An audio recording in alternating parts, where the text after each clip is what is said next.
आप देख रहे हैं ग्वालियर ब्रेकिंग। मैं हूं गौरव और आप लोगों का एक बार फिर से स्वागत है हमारे इस अगले एपिसोड में, जिसमें हम बात करने वाले हैं वास्तु टिप्स की। पिछले एपिसोड में हमने बात की थी कि अगर आप कोई घर लेते हैं या आपका घर है वो वास्तु के अनुसार बनाया है नहीं, या वास्तु में क्या परिवर्तन करके आप अपने घर में सुख समृद्धि ला सकते हैं। लेकिन आजकल देखने में आ रहा है कि व्यापार जो है, व्यापार किसी किसी का तो बहुत अच्छा चलता है और किसी का बहुत ही ज़्यादा ख़राब हो जाता है या बहुत ही ज़्यादा घाटा हो जाता है, और कई बार देखने में आता है कि वो बंद भी करना पड़ जाता है। तो इसके पीछे कहीं ना कहीं वास्तुशास्त्र भी काम का हो सकता है, जिससे कि आपका जो व्यापार है या बिजनेस है वो रफ्तार पकड़ ले।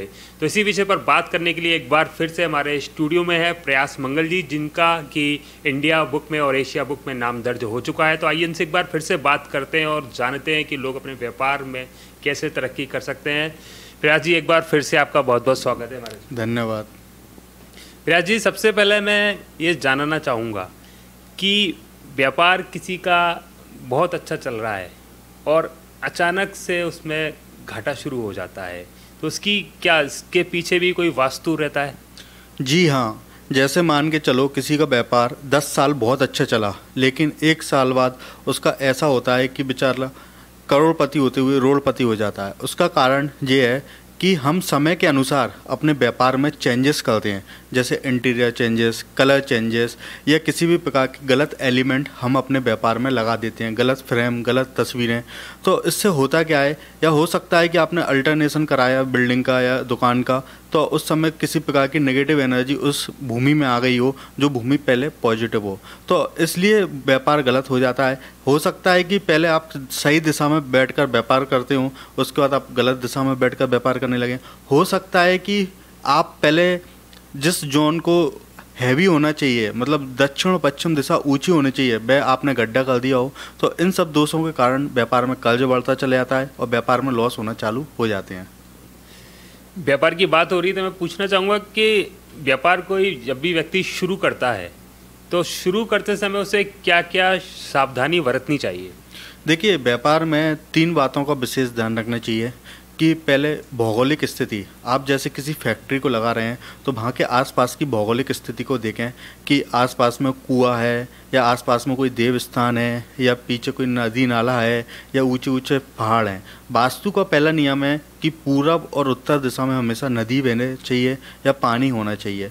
पश्चिम और दक्षिण दिशा में पहाड़ होने चाहिए। अगर मान कर चलो आपकी कोई फैक्ट्री है, उसके पूरब उत्तर में नदी बह रही है, तो आप व्यापार में कितनी भी मेहनत कर लें, शुरू में तो बहुत अच्छी चलेगी, लेकिन 6 महीने 1 साल बाद वो पूरा व्यापार ठप हो जाएगा। इसी प्रकार अगर दक्षिण और पश्चिम में ऊंचे ऊंचे पहाड़ हैं तो वो व्यापार बहुत अच्छा चलेगा। अगर उसके अपोजिट दक्षिण और पश्चिम में नदी नाले तालाब हैं तो वह व्यापार की गति धीमी हो जाएगी। क्योंकि वास्तु है प्रकृति के साथ संतुलन करना, प्रकृति के साथ तालमेल बैठाना, इसलिए पहला ध्यान ये रखें कि भौगोलिक स्थिति कैसी है। उसके अलावा दूसरा जो सबसे महत्वपूर्ण बिंदु होता है वास्तु में, किसी भी व्यापार को चलाने के लिए, व्यापार को चलाने के लिए 2 प्रकार की एनर्जी की आवश्यकता होती है, एक कॉस्मिक एनर्जी, एक जियोपैथिक एनर्जी। जियोपैथिक एनर्जी अर्थात भूमिगत ऊर्जा। किसी भी व्यापार को चलाना है तो भूमि में अत्यधिक तीव्र ऊर्जा की आवश्यकता होती है, तो भूमि की ऊर्जा आपकी सकारात्मक होनी चाहिए, जिसका 70% महत्व होता है। तीसरी स्थिति यह होती है कि आप किस दिशा का व्यापार कर रहे हैं। मान कर चलो कि आप किसी भी प्रकार का मिल लगा रहे हैं या किसी भी प्रकार का आप मेडिकल स्टोर खोल रहे हैं या आप किसी भी प्रकार का हॉस्पिटल का काम कर रहे हैं, तो हर ग्रह के अपने अपने व्यापार होते हैं। कुछ कुछ व्यापार दक्षिणमुखी अच्छे होते हैं, कुछ कुछ व्यापार उत्तरमुखी अच्छे होते हैं। तो यह सब पता करेंगे तो निश्चित रूप से आपके व्यापार में दिन दुगनी रात चौगुनी वृद्धि होगी। अक्सर ये देखने में आता है कि लोग इस चीज़ को भी लेकर कंफ्यूज रहते हैं कि उन्हें कौन सा व्यापार सूट करेगा। हालांकि इसमें ज्योतिष का भी मुझे लगता है कुछ ना कुछ इन्वॉल्वमेंट रहता होगा, लेकिन वास्तु के अकॉर्डिंग अगर मैं पूछूं तो कैसे पता लगाएं कि उन्हें कौन सा व्यापार सूट करेगा जिससे कि उन्हें तरक्की मिले? देखिए, सबसे पहले मैं आपको एक एग्जांपल बताता हूँ कि एक व्यक्ति के मैं वास्तु विजिट करने पहुंचा था अभी 1 साल पहले। उससे पहले उनकी एज थी 50 ईयर्स। उससे पहले 45 ईयर्स तक वह किराने का व्यापार करते थे और अपना जीवन यापन नॉर्मल तरीके से करते थे, लेकिन उनके साथ कुछ ऐसी गतिविधियां हुई कि उन्होंने अपने किराने का व्यापार बंद किया और प्रॉपर्टी का काम करना चालू किया।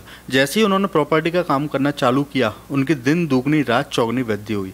उसका मुख्य कारण जब मैंने देखा तो यह हुआ कि उनकी कुंडली में 10वें हाउस मतलब 10म घर जिसको बोलते कर्मेश का घर, तो वह उनके कुंडली में दशमेश घर में मंगल बैठा था। और जबकि वह पहले व्यापार कर रहे थे, तो जिस ग्रह का आप व्यापार करोगे कुंडली से देख के अवलोकन किया जा सकता है कि आप किस ग्रह का व्यापार कर रहे हो।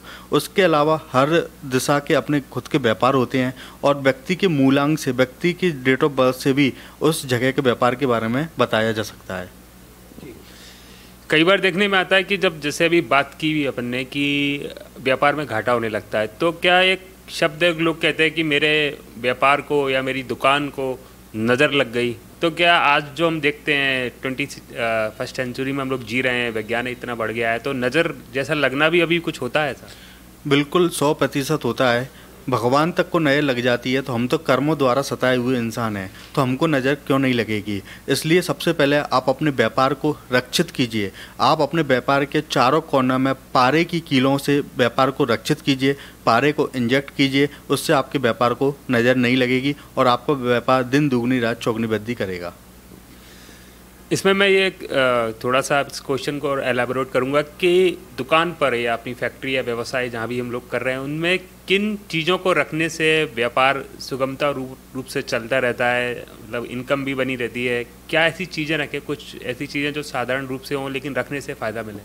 देखिए, सबसे पहले व्यापार में अगर आप अपने व्यापार को सुगमता रूप से चलाना चाहते हैं, तो अपने मुख्य द्वार पर व्यापार के मेन गेट के बाहर अपने काले कपड़े में फिटकरी और पीली सरसों को बांधिए हर शनिवार को, और प्रत्येक शनिवार को उनको बदल के फेंक दीजिए और दूसरे नए बांधिए। उसके अलावा आप चांदी के लक्ष्मी गणेश जी बैठे हुए उपयोग करो। उनकी जो आकृति है 6 इंच से ऊंची नहीं होनी चाहिए किसी भी धातु की प्रतिमा की आपके व्यापार में। उसके अलावा आपके व्यापार का ढलान बिल्कुल सही दिशा में होना चाहिए। उसके अलावा आप व्यापार में ऐसी तस्वीरों का उपयोग करें जो सकारात्मक हो। किसी भी प्रकार के हिंसात्मक प्रवृत्तियां वाले जानवर, इन सब चीज़ों का व्यापार में उपयोग न करें। और अच्छा आपको करना है तो व्यापार में एक मयूर पंख का स्वास्तिक निर्मित करिए। जब भी ये मयूर पंख का स्वास्तिक आपके व्यापार में होगा, तब निश्चित रूप से वहाँ की एनर्जी बहुत सकारात्मक होगी। एक प्रश्न ये भी बनता है कि दुकान का जो नाम होता है या बिजनेस का जो भी नाम होता है, नाम का भी इस व्यापार पर कोई फर्क पड़ता है? जी बिल्कुल, अवश्य व्यापार का नाम पे व्यापार पर पड़ता है। जैसे आज अपन बात करें सैलून का काम, अब व्यक्ति नाम रख देता है राम सैलून, श्याम सैलून। अरे भगवान के नाम है, क्या सैलून के नाम पे आप नाम रख रहे हो? अगर आप राहु केतु से संबंधित कार्य कर रहे हो और आप गुरु ग्रह का नाम रख रहे हो, तो व्यापार में उन्नति कहाँ से होगी, पहली बात। दूसरी बात, जैसे आप मानकर चलो किसी भी लेडीज़ से संबंधित वर्क कर रहे हो या सोने चांदी का व्यापार कर रहे हो, तो आप लेडीज़ से संबंधित, फीमेल से संबंधित वहाँ नाम रखो, क्योंकि लेडीज़ की जितने भी व्यापार होते हैं वह शुक्र ग्रह के होते हैं। तो हर व्यक्ति की अपनी राशि से भी नाम रखा जाता है, तो यह सब चीज़ों का आकलन करके ही नाम को रखा जा सकता है। ये तो नाम की बात हुई। अगर हम बात करें जो कि स्टेशनरी यूज होती है दुकान पर, बिल बुक होती है, जो उनका बही खाता होता है, या काउंटर की अगर मैं बात करूं, तो उस पर भी वास्तुशास्त्र के अकॉर्डिंग कुछ बदलाव करने से फ़ायदा मिलता है? देखिए, वास्तु शास्त्र ही एक इतना बड़ा शास्त्र है और उसकी महिमा जितनी करें उतनी कम है। अगर आप बात करें कि काउंटर की, बिल बुक की, साइन बोर्ड की, विजिटिंग कार्ड की, अगर ये सब चीज़ वास्तु के अनुसार बन जाए, तो उस जगह पर आपकी किसी भी प्रकार की नेगेटिव एनर्जी नहीं आ सकती। जिस व्यक्ति के हाथ में वह चीज़ पहुंचेगी वह आप लोगों से अट्रैक्टिव होगा। एक वास्तु में नियम है जिसको बोलते हैं मैथमेटिकल वास्तु, आय वास्तु, लंबाई गुणित चौड़ाई भाग 8, और उसका शेषफल जो बचे वो होना चाहिए 5। अर्थात जैसे मान के चलो, आपने पहले कभी सुना हो किसी किसी की दुकान में उनका पुराना काउंटर जैसे चलता है, उस काउंटर पे जितनी भी वो डील करते वे हमेशा पॉजिटिव होती, लेकिन समय के बदलाव के कारण उन्होंने जैसे ही उस काउंटर को बदला तो पता चला कि उनकी डील जो होनी चाहिए उतनी नहीं हुई। उसका मुख्य कारण यही था कि हो सकता था कि वह 5 आय की बन जाए। इसका पूरा फॉर्मूला होता है कि जैसे मान के चलो आप इसको इंचेस में कन्वर्ट किया जाता है। आप 50 इंची बाई 60 इंच का काउंटर बना रहे हैं या 50 इंच बाई 20 इंच का काउंटर बना रहे हैं, तो उस काउंटर की एक पूरी पैमाइश निकाली जाती है। इसी प्रकार विजिटिंग कार्ड की निकाली जाती है, इसी प्रकार साइन बोर्ड की निकाली जाती है। अगर उस आय का वो बन जाता है तो निश्चित रूप से परिणाम मिलते हैं। मैं आपसे पूछता हूँ, आप 6 फुट के आदमी हैं, 5 फुट के आदमी हैं, अगर 5 फुट का आदमी होगा तो 5 फुट का ही पैंट पहनेगा, 5 फुट 3 इंच का तो पहनेगा नहीं। इसी प्रकार अगर आप व्यापार में आय वास्तु का उपयोग करते हैं तो दिन दुगनी रात चौगनी वृद्धि होती है। बिजनेस की बात चल रही है तो एक चीज़ और महत्वपूर्ण है यहाँ पर कि कलर। जो अपनी शॉप है या व्यापारिक प्रतिष्ठान जो भी है, उस पर रंगों का भी कुछ महत्व पड़ता है कि रंग बदलने से या गलत रंग कर लेने से व्यापार में वृद्धि या नुकसान हो सकता है? ये सृष्टि 5 तत्वों पर बनी है। जो सब कुछ है सूर्य की किरणों से ही तो है। अगर सूर्य की किरण जिस रंग पर पड़ेंगी उसके परावर्तन से एक सकारात्मक ऊर्जा का संचार होगा।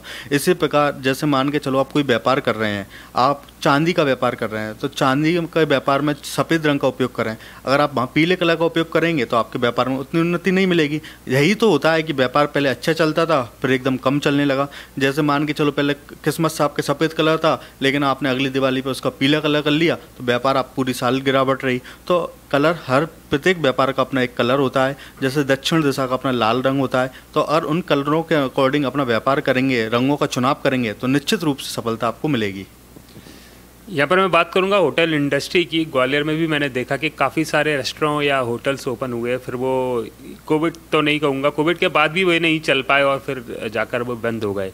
तो होटल अगर किसी ने शुरू किया या चल रहा है होटल, लेकिन उतना उसको कस्टमर्स नहीं मिल रहे हैं, वहाँ पर ग्राहक की आवक नहीं हो रही है, तो इसके पीछे वास्तु का क्या शास्त्र रहता है कि वे उनका जो होटल है अच्छे से चलने लगे, या बनाते समय क्या सावधानी बरतें? देखिए, मैं सबसे पहले बताना चाहता हूँ, होटल जो होता है उसमें मुख्य भूमिका होती है अग्नि की। अगर जिस होटल में अग्नि सही दिशा में जलती है, तब निश्चित रूप से वह होटल दिन दुगनी रात चौगनी वृद्धि करता है। मैं किसी भी होटल में देखता हूँ कि पहले वो होटल चला ही नहीं या चला बहुत कम, धीरे धीरे उसकी गति कम हो गई। क्या होता है कि व्यापार में अगर किसी भी प्रकार का आपको व्यापार ऊंचाइयों पर ले जाना है, तो वह अग्नि तत्व को रिप्रेजेंट करता है। अगर आपका होटल लाइन का व्यापार है, तो सबसे पहले अपनी चिमनी या कुकिंग का जो पॉइंट है वह अग्नि कोण में बनाएं। मतलब अग्नि कोण अर्थात पूरब और दक्षिण के कोण में उसको बनाएं किचन को। अगर वह सही दिशा में बनती है तो निश्चित रूप से आपके व्यापार सही चलता है। उसके अलावा आप कलर सिलेक्शन सही करें। मानकर चलें कि आपका दक्षिण मुखी होटल है तो लाल कलर का उपयोग करें। अगर उत्तर मुखी होटल है तो आप फ्रंट में ब्लू कलर का उपयोग करें। अगर पूरब मुखी है तो ग्रीन कलर का उपयोग करें, और पश्चिम मुखी है तो पीले कलर का उपयोग करें। अब उसके अंदर की भी वास्तु होती है। मैंने एक अभी जस्ट होटल में विजिट की, उन्होंने होटल जैसे मान के चलो था 20x50 का, तो उनके होटल की पूरी उत्तर दिशा में लाल कलर हो रहा था। उत्तर दिशा किसकी है? जल तत्व की, और वहाँ लाल कलर किसका? अग्नि तत्व का। पूरे कस्टमर आना ही बंद हो गए, अपॉर्चुनिटी बंद हो गई। तो होटल में कलर का भी बहुत ध्यान रखना पड़ता है। किस दिशा में आप अग्नि जला रहे हैं इसका महत्वपूर्ण स्थान है। आप काउंटर किस दिशा में रख रहे हैं इसका महत्वपूर्ण स्थान है। इसके अलावा आप किस दिशा में कोई कार्य कर रहे हैं, यह सब चीज़ देखकर ही आप होटल से रिजल्ट प्राप्त कर सकते हैं। कई बार ये देखने में आता है कि चाहे वो होटल, रेस्टोरेंट हो या अन्य किसी प्रकार की दुकान हो, अगर लाइन से एक ही प्रोडक्ट की दुकानें हैं तो कोई 2 दुकानें चल रही हैं, एक की बिल्कुल बिक्री नहीं हो रही, या एक ही चल रही है, 2 की बिल्कुल बिक्री नहीं हो रही है। समान प्रोडक्ट हैं, समान सर्विसेज हैं, क्वालिटी भी सेम है, लेकिन किसी एक की चल रही, बाकी 2 की नहीं चलती। तो इसके पीछे भी क्या कोई वास्तु का ही कारण रहता है? देखिए, क्या होता है, वास्तु में 70% महत्व भूमि की ऊर्जा का है। पहली बात तो जिस व्यक्ति का भाग्य अच्छा होता है, अगर उसको वास्तु का ज्ञान भी नहीं है तो उसको ऑटोमेटिक वो ऊर्जावान जमीन उसको मिल जाती है, पहली बात। दूसरी बात, अगर पास वाले व्यक्ति का होटल कम चल रहा है, हो सकता है कि उसकी भूमि की ऊर्जा नकारात्मक हो। तीसरी बात, उस भूमि पर आप ज़रूरी नहीं है कि उसका रसोई उस तरफ ही हो जिस तरफ पास वाले का होटल चल रहा है। ज़रूरी नहीं है कि उस तरफ ही मुंह करके बैठ रहा है जिस तरफ वो बैठ रहा है। बहुत सारी गतिविधियां होती हैं। आप किस तरह के कलर उपयोग कर रहे हो, किस तरह का इंटीरियर उपयोग कर रहे हो, किस तरह का मटेरियल उपयोग कर रहे हो, किस तरह की पेंटिंग उपयोग कर रहे हो, और आपका जो आचरण और व्यवहार है वह आसपास की भौगोलिक स्थिति से निर्भर करता है। अगर वास्तु की परिभाषा ही यही है, विचारों को बदलने का नाम वास्तु है। अगर आपकी सकारात्मक जमीन है, अगर आपकी भूमि पर कोई पैर रख के खड़े होगा तो उसके विचार सकारात्मक हो जाएंगे। जमीन नकारात्मक है तो ऑटोमेटिक उसके विचार भी नेगेटिव हो जाएंगे। वो आपके यहाँ से चीज़ ले भी रहा होगा तो उसके मन में विचार आएगा कि मैं इसको और कहीं से ले लूँ। तो सबसे पहला भूमि को शुद्ध करो, उसके बाद सब व्यवस्थाएं वास्तु के अनुसार बनाओ, तब निश्चित रूप से आपको आपके व्यापार में उन्नति होगी। एक समस्या है जो कि मैं समझता हूँ कि इससे अधिकतर लोग ग्रसित होंगे, वो ये कि कर्जे में डूबना। जितने भी व्यापारी हैं, या व्यापारी भी ना हो, आम पब्लिक की मैं बात करूं, किसी न किसी पे कोई ना कोई कर्जा तो रहता ही है। तो कर्जे में डूबने के क्या कारण है, और कर्जा जैसे किसी को दिया भी है तो वापस नहीं मिलने के क्या कारण है? देखिए, कर्जा होने का मुख्य कारण होता है कि फैक्ट्रियों में, व्यापार में हम गलत दिशा में, मुख्य द्वार गलत दिशा में बना देते हैं। जैसे मान के चलो आपका उत्तरमुखी फैक्ट्री है या उत्तरमुखी आपकी दुकान है, तो हम किस साइड से भी अपना मेन गेट ओपन कर देते हैं। हर दिशा के अपने मुख्य द्वार होते हैं तो उन सही द्वार खुलते हैं तो आपको जीवन में नए अवसर प्राप्त होते हैं, नई अपॉर्चुनिटी प्राप्त होती हैं। उसके अलावा आपके किसी भी व्यापार में दक्षिण और पश्चिम नीचा नहीं होना चाहिए। जिस भी जगह का दक्षिण और पश्चिम भाग नीचा होता है उस व्यापार में हमेशा कर्जा या व्यापार चल ही नहीं पाता। तीसरी बात, जो पैसा आने की दिशा होती है वह होती है अग्नि कोण, मतलब पूरब और दक्षिण का कुन्ना। अगर उस कोण में आपका नीला कलर है या बहते हुए पानी की फोटो लगी है तब निश्चित रूप से आपके व्यापार में पैसा डूबेगा। चौथी बात, अगर आपके ईशान कोण में सीढ़ियाँ बनी हुई हैं, ईशान कोण पूरा भारी है, तब निश्चित रूप से आपका पेमेंट डूबेगा। छठवीं बात, अगर आपका साउथ वेस्ट जोन डिस्टर्ब है, मतलब नैऋत्य कोण जोन डिस्टर्ब है, तब आप पे कर्जा होगा ही होगा। अब मैं लास्ट सवाल आपसे करूंगा कि व्यापार शुरू तो कर दिया है, अब लाभ हानि चलता रहता है, लेकिन अब लोग जानना चाहते हैं आपसे कि वे व्यापार में प्रतिष्ठा कैसे प्राप्त करें, इनका कि उनके व्यापार का नाम भी, उनका जो बिजनेस है वो भी पूरा वर्ल्ड वाइड हो जाए या शहर में ही इतना चले कि उन्हें कहीं किसी और की ज़रूरत ना पड़े। देखिए, वास्तु में अगर आप अपने व्यापार को प्रतिष्ठा देना चाहते हैं तो पहले भूमि की ऊर्जा शुद्ध होना बहुत ज़रूरी है। उसके अलावा एक 16 जोन होते हैं वास्तु में दिशाओं के, उसमें एक जोन होता है ईस्ट का जोन, मतलब पूरब दिशा। पूरब दिशा में सूर्य ग्रह का वास होता है जो समाज में सम्मान दिलाता है, समाज में ख्याति बढ़ाता है, सब कुछ बढ़ाता है। अगर आपकी पूरब दिशा अनबैलेंस है, डिस्टर्बेंस है, गलत कलर है, गलत एलिमेंट है, तो आप कितनी भी मेहनत करेंगे आपकी ख्याति नहीं बढ़ेगी। उसके अलावा अगर आप व्यापार में ख्याति बढ़ाना और चाहते हैं तो अपने व्यापार में जो आपका ब्रांड है, जो आपका नाम है, उसको मात्र लाल कलर से लिखना प्रारंभ कीजिए। आप खुद नोटिस करिए इस बात को कि जैसे बहुत सारे कलर होते हैं, मुख्य तो 7 कलर ही होते हैं, पर मुख्य जिन कलरों से जितने भी कलर बनते हैं तो उसमें जो लाल कलर होता है सब उसमें सबसे ज़्यादा अट्रैक्शन ऑफ पावर होता है। तो आप जितने भी बड़े बड़े होटलों के नाम देखिए या बड़े बड़े बिल्डिंगों के नाम, हॉस्पिटलों के नाम देखिए, वो लाल कलर से क्यों लिखे होते हैं? क्योंकि लाल कलर एक अपने तरफ एक अट्रैक्टिव करता है अदर कलरों की अपेक्षा, इसलिए आप लाल कलर का उपयोग करें। और भी काफ़ी सारी पॉइंट हैं कि आप अपने व्यापार को प्रतिष्ठा प्राप्त कर सकते हैं, लेकिन इतने पॉइंट करने पे आपको अपने व्यापार में फ़र्क दिखेगा। तो हमारे साथ थे जाने माने वास्तु एक्सपर्ट प्रयास मंगल जी, जिन्होंने कि हमें बताया कि अगर आप व्यापार करते हैं, बिजनेस है, अगर आपको घाटा हो रहा है या आप चाहते हैं कि आपके बिजनेस में तरक्की हो, तो आप किन किन उपायों को अपना सकते हैं जिससे कि आपके व्यापार में आप लाभ अर्जित कर सकें और आपके घर में सुख समृद्धि का वास हो। तो आज के लिए बस इतना ही। अगले एपिसोड में फिर हाजिर होंगे हम नई वास्तु टिप्स के साथ। तब तक के लिए मैं गौरव आपसे आज्ञा लेता हूँ। बहुत बहुत धन्यवाद।